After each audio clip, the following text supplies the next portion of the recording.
The Defense Secretary, Jim Mattis, is resigning following a clash with President Trump over the announcement the president made to withdraw troops from Syria.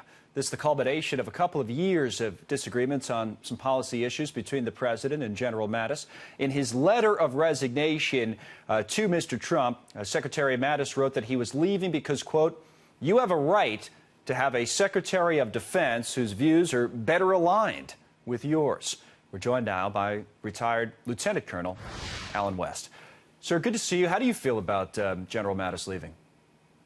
Well, it's good to be with you, Colin. Merry Christmas. I think that we all should be very concerned about General Mattis leaving.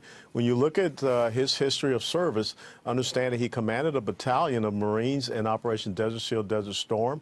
He was one of the first of the Marines that went into Afghanistan, back into Kandahar. He commanded a Marine division in Iraq, and he was the United States Central Command commanding general, which covers the Middle East and also Southwest Asia, which includes Afghanistan and Pakistan. So there's no one better that knows on the ground the situation there, the players and the individuals.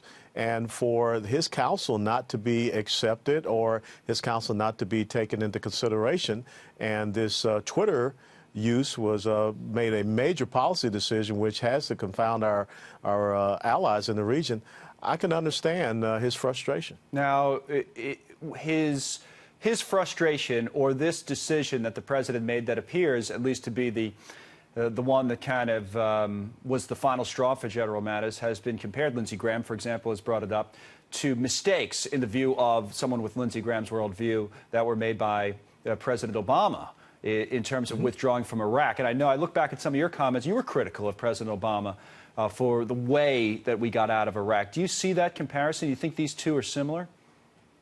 Without a doubt. I mean, and anyone that wants to say something different is being truly partisan. We criticize President Obama for not listening to his generals and creating a gap and a vacuum in withdrawing unilaterally from Iraq, and the exact same thing here with Syria.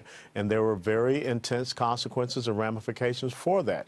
And we saw what happened with the rise of ISIS. And now we run the risk of not just a resurgence of ISIS and other Islamic jihadist groups, but also we have to be concerned about Russia, Iran, and also Turkey. And again, another betrayal of the Kurds who, without a doubt, without their help, we would not have been able to reduce the territorial integrity of ISIS in the first place. Now, the criticism, and obviously from interviewing you for the last few minutes, you appear to be part of this, is coming from, from the president's own side of the aisle, so to speak, in many cases. Also from the other side, where people have said things like, we're less safe without a Secretary Mattis. Would you go that far?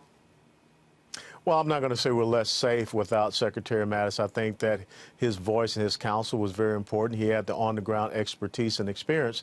The president can have whomever he wishes as Secretary of Defense. I think one of the top people to come in behind him is the former Army Vice Chief of Staff, General Keane, right, who also, again, understands the importance of the alliances in that region and not allowing Russia and Iran to push us out. Can I ask you something about that? So say, for example, General Keane, who's a Fox contributor and has spoken about this a few times already, has been asked about it, but he's someone who was aligned with Secretary Mattis on this issue that we're talking about with Syria. So whether it's him or somebody that has his worldview, why would you take a job in an administration which you don't share the worldview? Wouldn't you just be setting yourself up for more frustration, not being able to get anything done, and really not serving the president the best? I mean, that is literally why Secretary Mattis says he's leaving, right?